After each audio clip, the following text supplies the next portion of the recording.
ಏನು ಯೋಚನೆ ಮಾಡಬೇಡ. ಮಾವಂಗೆ ಅಷ್ಟೊಂದು ಸೀರಿಯಸ್ ಇಂಜುರಿ ಆಗಿಲ್ಲ ಅಂತ ಡಾಕ್ಟರ್ ಹೇಳಿದಾರಲ್ಲ, ಡೋಂಟ್ ವರಿ. ಅದಕ್ಕೆ ಅಣ್ಣ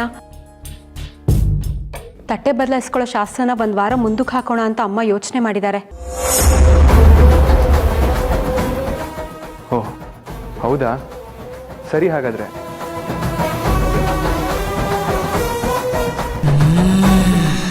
ಆ ತಾಯಿ ಕಳಸದ ನೀರನ್ನು ತಂದು ದೇವಿಗೆ ಅಭಿಷೇಕ ಮಾಡಬೇಕು ಅಂತ ಹೇಳು. ತಾಯಿ ಅನುಗ್ರಹ ಇರೋ ಮಗಳು ಬೆಳ್ಳಿ, ಅವಳೇ ಬಂದು ದೇವಿಗೆ ಅಭಿಷೇಕ ಮಾಡಬೇಕು. ಆತ್ಮಗಳಿಗೆ ಶಕ್ತಿ ಬಂದು ಬಲಿ ತಗೊಳ್ಳೋದು ನಿಜನಾತ್ಗೆ?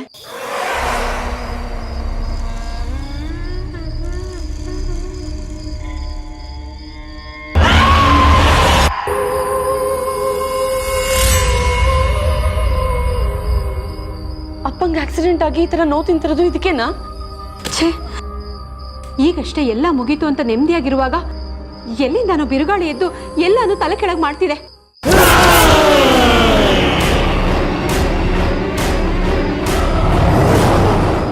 ಆ ಬಿರುಗಾಳಿ ಹೆಚ್ಚಿದ್ ಯಾರು?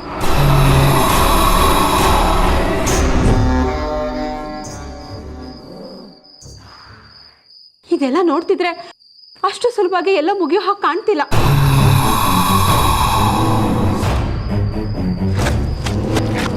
ಭೈರ, ನಾಳೆ 2 ವಿಷಯದಲ್ಲಿ ನಾವು ಜಯ ಸಾಧಿಸಬೇಕು. ಒಂದು, ಆ ಬೆಳ್ಳಿ ಮೆರವಣಿಗೆಗೆ ಬರ್ತಿರ್ಬೇಕಾದ್ರೆ ಮುತ್ತಣ್ಣ ಅಮ್ಮನ ಕೈಯಲ್ಲೇ ಪಾತ್ ಪೂಜೆ ಮಾಡಿಸ್ತಾನೆ. ಅದನ್ನ ನಾವು ತಡಿಬೇಕು.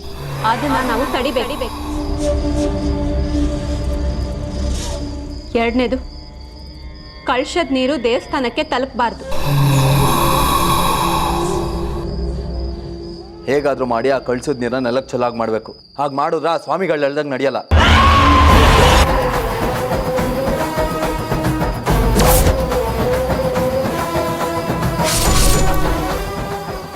ಹಾಗೆ ಮಾಡಿದ್ರೆ ನಮ್ಗೆ ಯಾವುದೇ ಆಪತ್ತು ಆಗಲ್ಲ. ನನಗನ್ನಿಸ್ತಿರೋದೇನು ಅಂದ್ರೆ,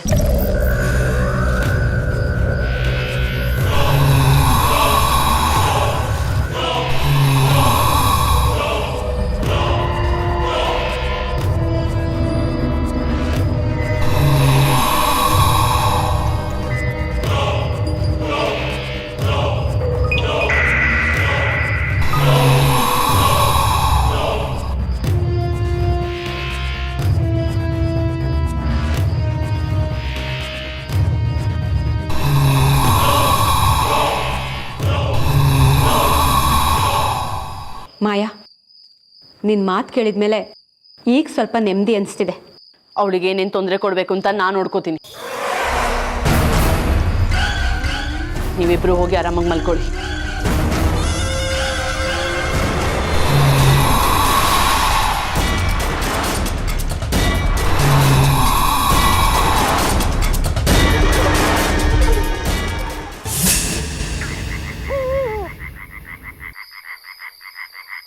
ಮಾಯಾ, ನಾನು ಹೇಳಿದ್ನಲ್ಲ, ಅವನೇ ಇವನು.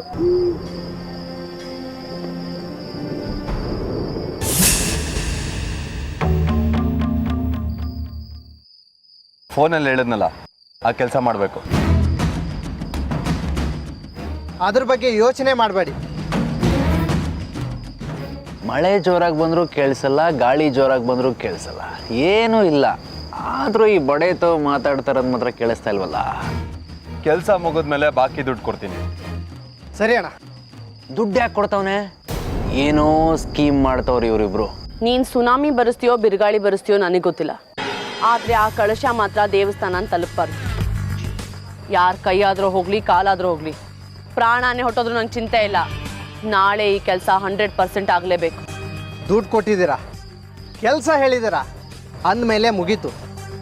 ನೀವು ಆರಾಮಾಗಿ ಹೋಗಿ ನಿದ್ದೆ ಮಾಡಿ. ನಾಳೆ ಏನಾಗುತ್ತೆ ಅಂತ ನಾನಲ್ಲ, ಜನ ಹೇಳ್ತಾರೆ.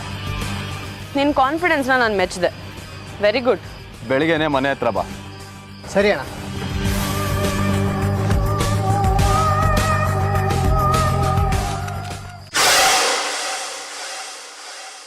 ಈ ಇಬ್ರು ಸೈಡ್ ವಿಲ್ಲನ್ಗಳು ಈ ರೇಂಜಿಗೆ ಪ್ಲಾನ್ ಮಾಡ್ತವ್ರೆ ಅಂದರೆ ಯಾರನ್ನೋ ದೇವ್ರ ಪಾದಕ್ಕೆ ಸೇರ್ಸಕ್ಕೆ ಪ್ಲ್ಯಾನ್ ಮಾಡ್ತವ್ರೆ ಅಂತ ಅರ್ಥ. ಯಾರಿರ್ಬೋದು?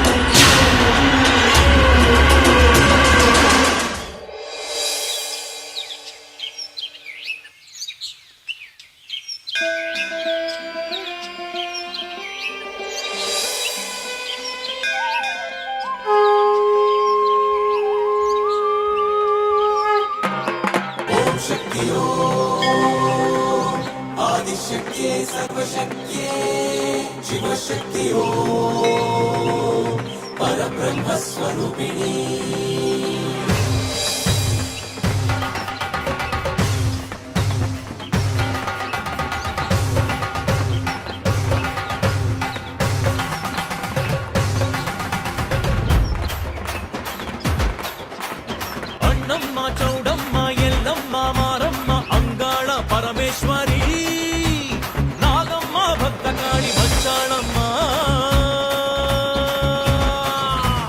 ಶಕ್ತಿ ಕೊಡು ಶಕ್ತಿ ಕೊಡು ಶಕ್ತಿ ಕೊಡು ಓಂ ಶಕ್ತಿ ಶಕ್ತಿ ಕೊಡು ಶಕ್ತಿ ಕೊಡು ಶಕ್ತಿ ಕೊಡು ಓಂ ಶಕ್ತಿ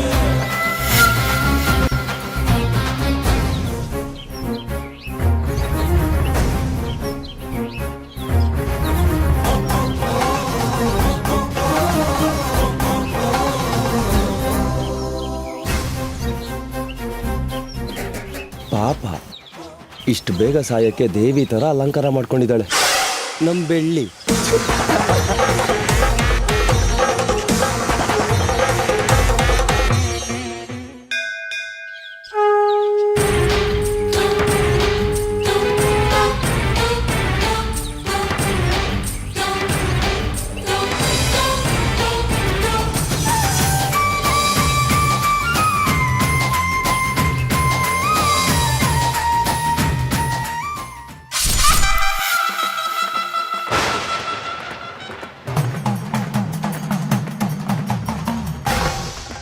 ಅಮ್ಮ ಬೆಳ್ಳಿ, ಎಂಥ ಕಷ್ಟದ ಪರಿಸ್ಥಿತಿಲೂ ಕಳಸ ಕೆಳಗಿಡಬೇಡ. ಊರೊಳಗಡೆ ಒಂದು ಮೆರವಣಿಗೆ ಹೋಗಿ ಬಾ ತಾಯಿ.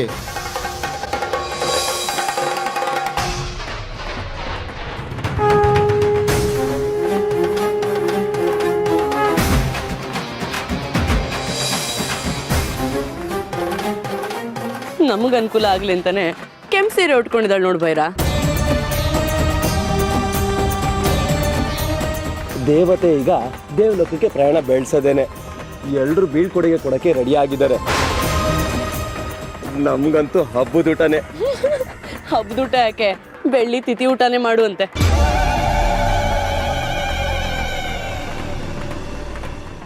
ನೋಡ್ತಿರು, ನಾನು ರೆಡಿ.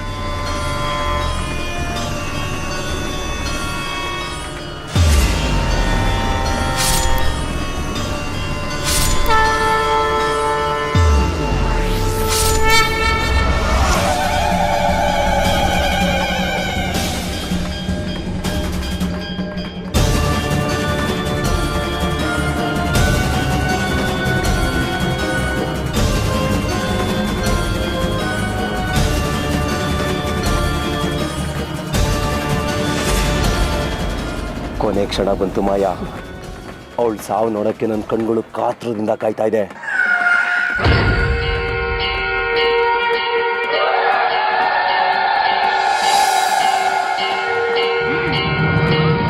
ಭೈರ, ನೀನಾ ಗುಳಿ ಹತ್ರ ಹೋಗು, ನಾನು ಈ ಮೆರವಣಿಗೆ ಹಿಂದೆ ಇರ್ತೀನಿ. ಅವಳು ಈ ಊರೊಳಗೆ ಕಾಲಿಡ್ತಿದ್ದಾಗೆ ನೀನಾ ಗುಳಿನ ಬಿಡಬೇಕು.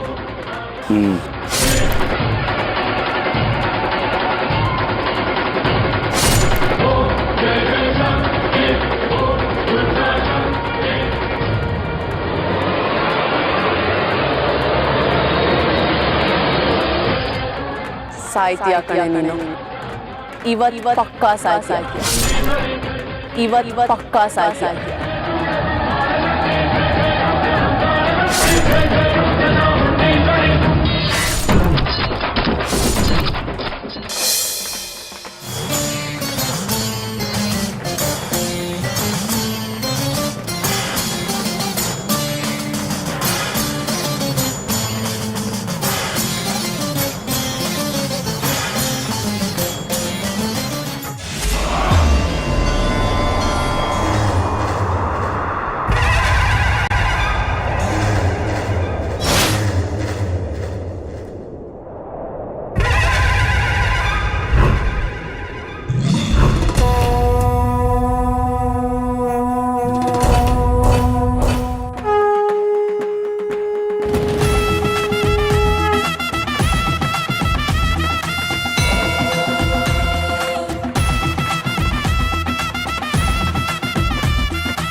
ನಗ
ಮೆರವಣಿಗೆ ಬೇರೆ ಮನೆ ಹತ್ರ ಹೋಗ್ತಿದೆ, ಆಗ್ಲೇ ಲೇಟ್ ಆಗಿದೆ.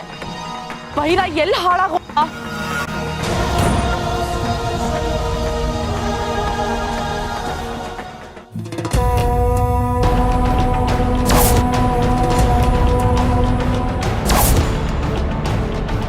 ಏ ನಾಗ, ಬೇಗ ಎದ್ದೇಳ್ಕೊ.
ಅಪ್ಪ ನೀವು ಇಲ್ಲೇ ಇರಿ, ನಾನು ಮನೆಗೆ ಹೋಗಿ ಪಾತ್ ಪೂಜೆಗೆ ವ್ಯವಸ್ಥೆ ಆಗಿಂದ ನೋಡ್ಕೊಂಡ್ಬಿಡ್ತೀನಿ.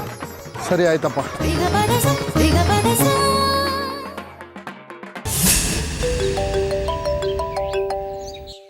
ಇವಳು ಬೇರೆ ಮಾಡಿದ್ಲು, ನೀನು ಮಾಡೋ ಕೆಲಸಕ್ಕೆ.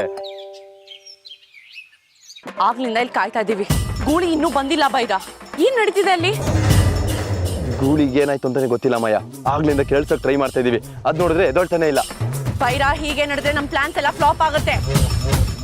ಆಮೇಲೆ ಅತ್ತೆಗೆ ನಾವು ಮುಖನೂ ತೋರ್ಸಕ್ಕಾಗಲ್ಲ. ಏನಾದ್ರೂ ಮಾಡು. ಏನಾದ್ರು ಮಾಡಿ ಎಪ್ಸೋನಾಗ.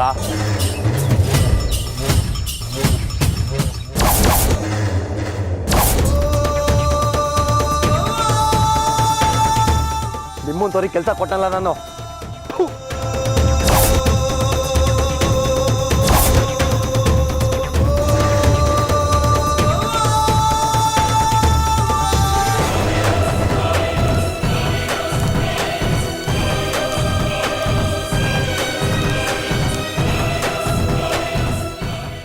ಅತ್ತೆ, ಇದೇನು ಮಾಯ ಸಡನ್ ಆಗಿ ಬಂದೆ? ಮೆರವಣಿಗೆ ನಿಂತೋಯ್ತಾ? ನಾವು ಅನ್ಕೊಂಡಿದ್ದಾಯ್ತಾ? ಬೈರ ಎಲ್ಲ ವ್ಯವಸ್ಥೆ ಮಾಡಿದಾನೆ ಅತ್ತೆ. ಇನ್ನೇನು ಸ್ವಲ್ಪ ಹೊತ್ತಲ್ಲಿ ನಾವು ಅನ್ಕೊಂಡಿರೋ ಕೆಲಸ ಆಗೋಗುತ್ತೆ. ಇನ್ನು ಎಷ್ಟು ಸಮಯ ಬೇಕು ಮಾಯಾ? ಮುತ್ತು ಬಂದು ಎಲ್ಲರ ಮುಂದೆನೂ ಬೆಳ್ಳಿ ಕಾಲು ತೊಳಿ ಅನ್ನೋಷ್ಟರಲ್ಲಿ ಮೆರವಣಿಗೆ ನಿಲ್ಬೇಕಲ್ವಾ? ಚಿಕ್ಕಮ್ಮ, ಚಿಕ್ಕಮ್ಮ. ಹಾ ಮುತ್ತು, ಏನಿದೆ ಆರಾಮಾಗಿ ನಿಂತ್ಬಿಟ್ರಿ? ಮೆರವಣಿಗೆ ಮನೆ ಹತ್ರ ಬರ್ತಾ ಇದೆ. ನಮ್ಮ ಮನೆಯಿಂದ ನೀವೇ ಪಾತ್ ಪೂಜೆ ಮಾಡಬೇಕು. ನಮ್ಮ ಮನೆಯಿಂದ ನೀವೇ ಪಾತ್ ಪೂಜೆ ಮಾಡಬೇಕು. ನಮ್ಮ ಮನೆಯಿಂದ ನೀವೇ ಪಾತ್ ಪೂಜೆ ಮಾಡಬೇಕು.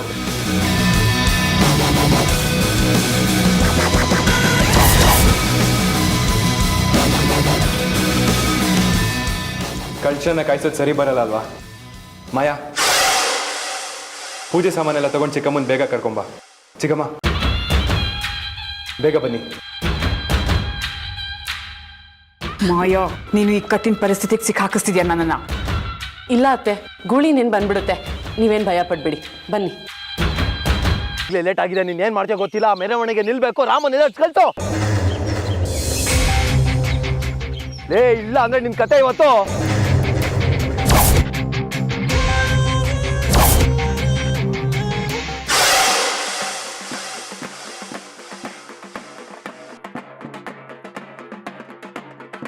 ಏ ಮಾಯಾ,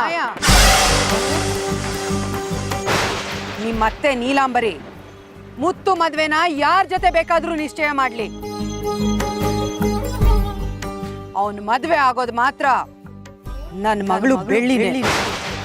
ನನ್ನ ಮಗಳು ಬೆಳ್ಳಿನೇ. ನೀನು ಹೇಗೆ ಇಡೀ ಊರ್ನವ್ರ ಮುಂದೆ ಶಪಥ ಮಾಡಿ ಬೆಳ್ಳಿನ ಮದುವೆ ಆಗೋದು ಮುತ್ತುನೇ ಅಂತ ಹೇಳಿದೀಯೋ, ಹಾಗೆ ನಾನು ಇಡೀ ಊರ್ನವ್ರ ಮುಂದೆ ಶಪಥ ಮಾಡಿ ಹೇಳ್ತಾ ಇದ್ದೀನಿ, ನನ್ನ ಮಗ ಮುತ್ತುನ ನಮ್ಮ ಅಣ್ಣನ ಮಗಳು ಮಾಯಾನೇ ಮದುವೆ ಆಗೋದು. ಚಿಕ್ಕಮ್ಮ, ನಮ್ಮ ಬೆಳ್ಳಿ ನೋಡಿದ್ರೆ ಸಾಕ್ಷಾತ್ ಚಾಮುಂಡಿ ತಾಯಿನೇ ಮನೆಗೆ ಬಂದಾಗಿಲ್ವಾ?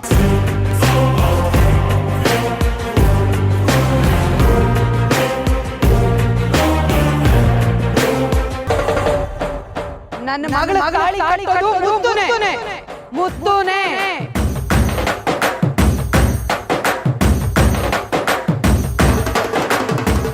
ಚಿಕ್ಕಮ್ಮ, ಏನು ಯೋಚನೆ ಮಾಡ್ತಿದ್ದೀರಾ? ಪೂಜೆ ಮಾಡಿ.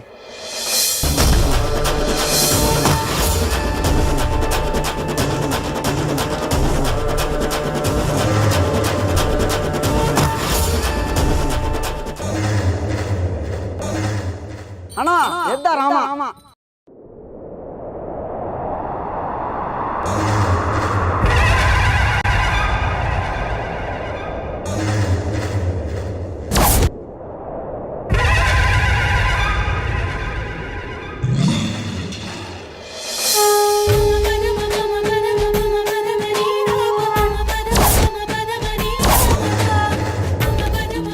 ಚಿಕ್ಕಮ್ಮ, ಏನು ಯೋಚನೆ ಮಾಡ್ತಿದ್ದೀರಾ? ಪೂಜೆ ಮಾಡಿ. ನನ್ನ ಮಗಳ ತಾಳಿ ಕಟ್ಟೋದು ಮುತ್ತುನೇ. ನನ್ನ ಮಗಳ ತಾಳಿ ಕಟ್ಟೋದು ಮುತ್ತುನೇ.